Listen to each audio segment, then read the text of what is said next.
honorables députés, Monsieur le ministre d'État, Alami Noulou, Mesdames, Messieurs les ministres, Madame, Messieurs les membres du corps diplomatique, chers partenaires techniques et financiers, distingués invités, en vos rangs, titres et qualités. Je voudrais commencer mon intervention par des félicitations. Des félicitations nourries à l'endroit de Monsieur le Premier ministre.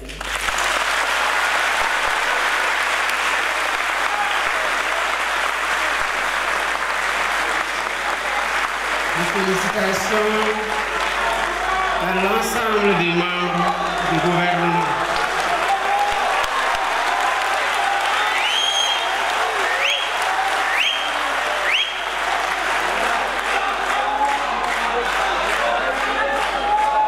Et des félicitations aussi à tous les collaborateurs de l'équipe gouvernementale et du président de la République qui ont contribué à l'élaboration de ce plan de redressement dont vous avez chacune et chacun l'opportunité d'en apprécier la pertinence et le réaliser. Voilà bientôt un peu plus de 15 mois que vous nous avez fait confiance.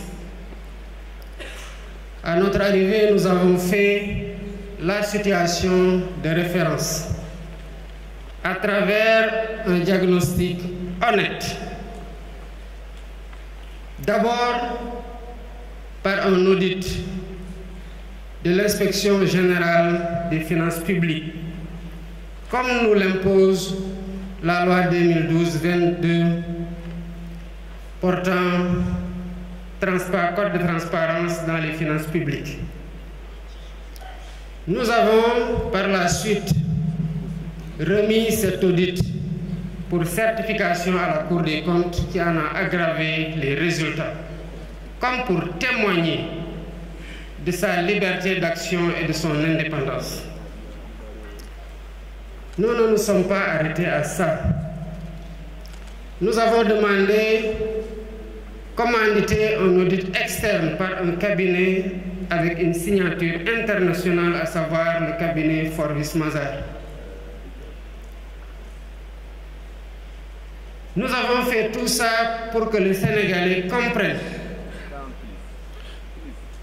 comme nous aussi nous l'avions compris, l'envergure et la gravité de l'héritage qu'il faut balancer avec l'espoir qui a accompagné notre élection.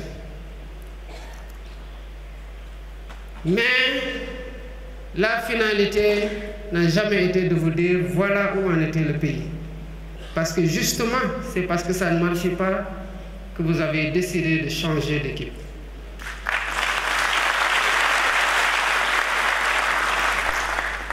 Et nous nous sommes donc attelés à proposer des solutions. Cela a conduit en un temps record à la présentation de la vision Sénégal 2050, l'agenda national de transformation. Cela a conduit à la confection du master plan, à la sélection d'un portefeuille de 80 projets catalytiques. Mais nous ne pouvions pas nous en tenir à les exprimer, à les concevoir, à les partager. La cadence des réformes a été très bonne et cela rend compte de l'efficacité de l'action gouvernementale et de l'efficience dans la conduite de cette action par le Premier ministre. Pourquoi nous avons fait le choix de la vérité? Parce que nous savons que vous avez élu des hommes véridiques pour les avoir éprouvés.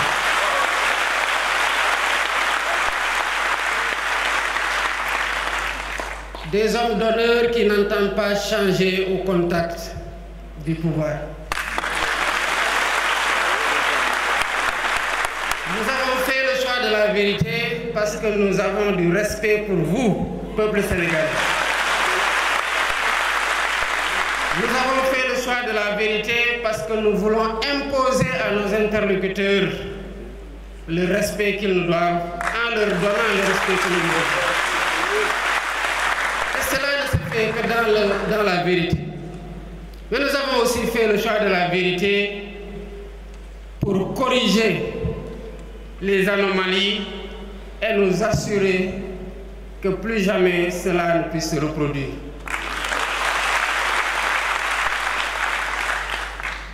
Toutes les fois que nous avons discuté avec les partenaires techniques et financiers, ils nous ont posé la même question légitime, certainement que beaucoup d'entre vous se posent. Oui, mais comment allez-vous redresser la situation? Il fallait justement un plan pour redresser la situation et c'est là toute la pertinence du plan de redressement que le Premier ministre a conçu et a présenté. Avant, quand des difficultés étaient relevées à la suite d'un diagnostic, on se contentait justement à dire que nous allons maîtriser les dépenses publiques, que nous allons faire une meilleure mobilisation des ressources domestiques, que nous allons mobiliser des financements endogènes. Oui, mais la question du FMI revient toujours. Oui, vous allez faire tout ça, mais comment? Concrètement, vous allez le faire? Évidemment, il n'y avait pas de réponse, si ce n'est dinañ ko lijjanti.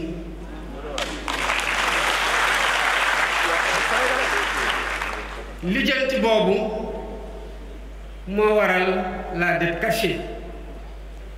Parce que quand on est sûr de ce qu'on doit faire, de ce qu'on veut faire pour apporter des solutions suite à un diagnostic, on doit pouvoir partager clairement les solutions qui sont envisagées. C'est cela aussi faire œuvre de transparence. Et c'est là la différence avec le plan de redressement que le Premier ministre vient de vous présenter. Toute l'ingéniosité du plan réside dans le chiffrage ligne par ligne de ce qui va être fait et qui constitue en agrégé le montant de 5 677 milliards en hypothèse basse et décliné annuellement dans les rythmes de mobilisation. C'est cela que le FMI attendait comme réponse. C'est cela que le peuple sénégalais attendait comme réponse. Et c'est cela que nous vous donnons aujourd'hui comme réponse.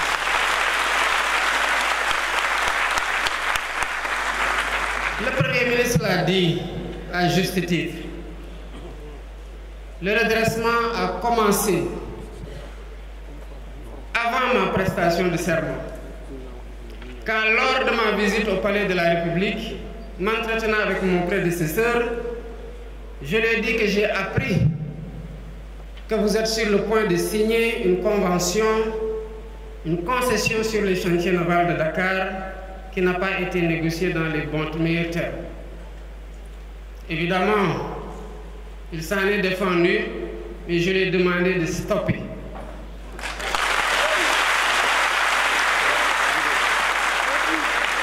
Et nous avons relancé un nouvel appel d'offres qui sera bientôt finalisé. Et vous verrez, comme vous l'avez vu dans les renégociations précédentes, quel a été le premier contrat et quel est désormais ce que nous avons signé. Le redressement a commencé aussi avec la réactivation du Comité national de la dette publique. Parce qu'évidemment, tout le monde se pose la question de savoir mais comment cela a-t-il pu arriver sans que les ressorts de vigilance de l'État ne puissent se déployer. Évidemment, ils ont désactivé tout ce qui aurait pu donner l'alerte pour qu'on puisse freiner ou faire freiner des quatre fers. Aujourd'hui, quel que soit le marché qui est attendu, l'avis du Comité national de dette publique est systématiquement requis, ce qui permet au Trésor d'avoir une visibilité sur l'endettement. Mesdames, Messieurs, le redressement a commencé et se poursuit. Cette semaine, j'ai convoqué une session extraordinaire de l'Assemblée nationale pour le vote de 4 lois sur la transparence.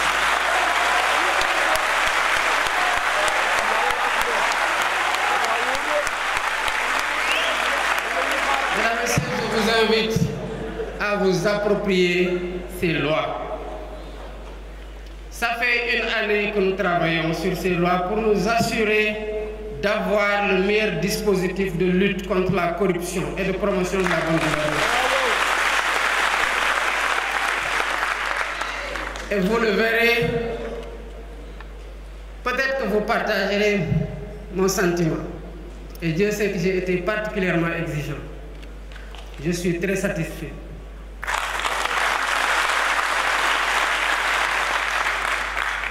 Ces lois contribueront à renforcer significativement le dispositif opérationnel de lutte contre la corruption et de promotion de la transparence et de la bonne gouvernance.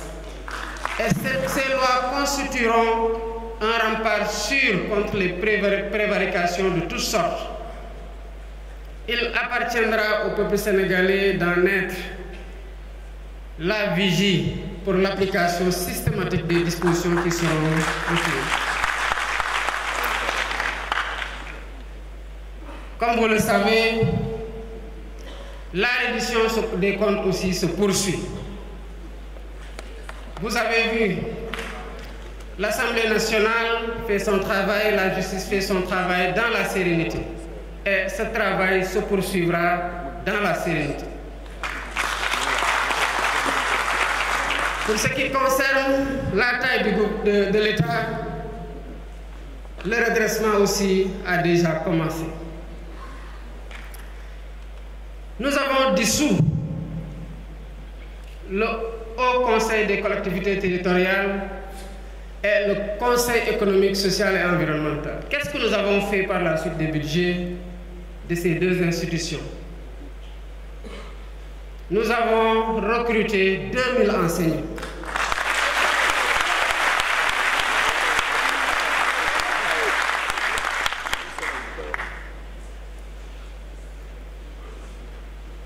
Mais c'est parce qu'on a dissous le Haut Conseil des collectivités territoriales que nous nous sommes rendus que l'immeuble qui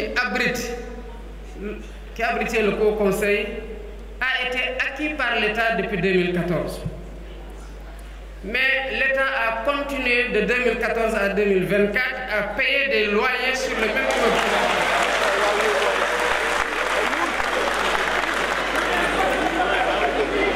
Et cela pour un coût cumulé d'au moins 3 milliards en 2024. Si nous n'avions pas dissous le Haut Conseil des collectivités territoriales, l'État allait continuer ad vitam aeternam à payer des loyers sur le même immeuble qui lui appartient depuis 2014. C'est ça le redressement.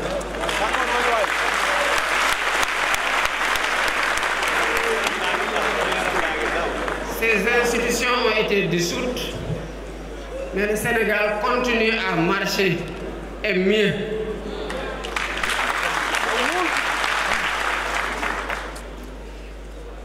Nous sommes donc en train de faire ce qui nous revient de faire, un gouvernement responsable,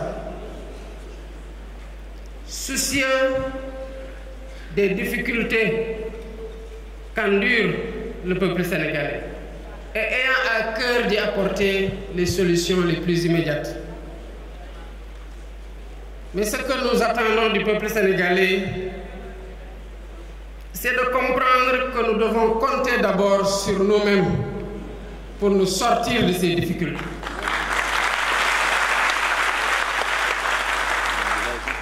Mesdames et messieurs, à chaque fois que nous allons dans les pays qui se développent, disons-nous bien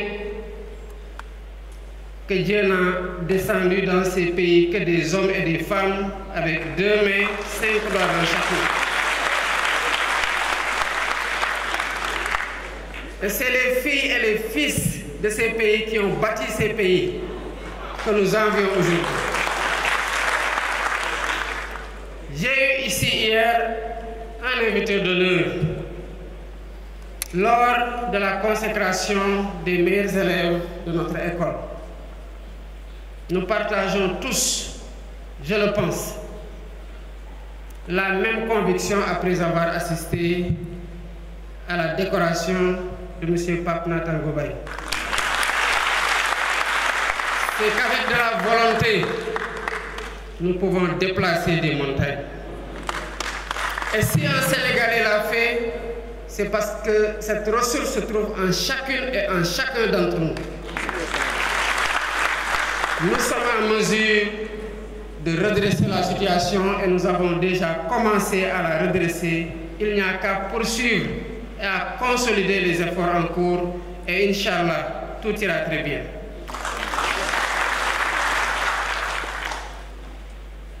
J'appelle le peuple sénégalais à se mettre derrière son gouvernement, à le soutenir et à soutenir le plan de redressement.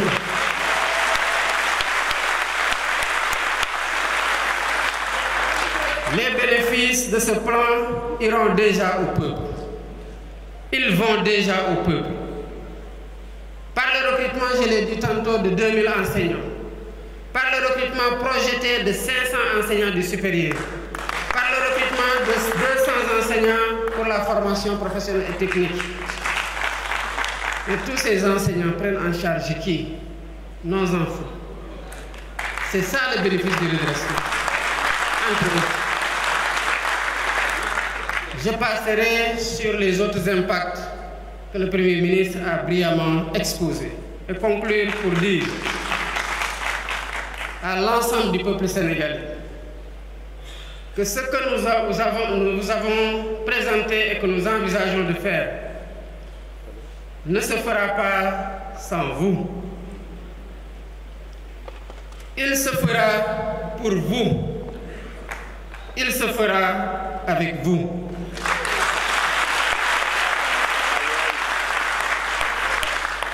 Voilà pourquoi, depuis mon élection, j'ai mis en place une gouvernance de concertation qui a donné lieu déjà à plusieurs assises ou états généraux, à l'occasion desquels nous nous sommes parlé dans la vérité. Et nous avons ensemble conçu des solutions que nous avons considérées comme étant les meilleures et les plus adaptées à la situation. Il nous faut les dérouler dans la solidarité, dans l'effort permanent, dans le sérieux, avec la résilience qu'il faut. Et tout ira bien, Inch'Allah. Je vous remercie de votre attention.